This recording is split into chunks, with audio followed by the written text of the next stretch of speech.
Okay, we'll tell me what the. So this is multi-biosensor model, MBM. Yes.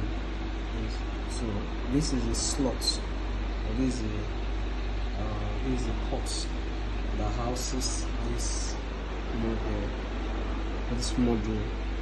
So we just insert it here.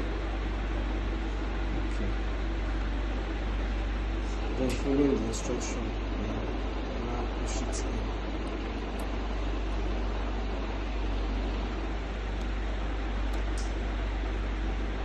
So it's going now.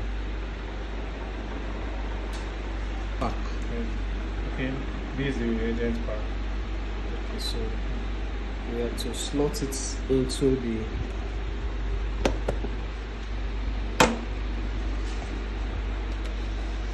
reagent compartment.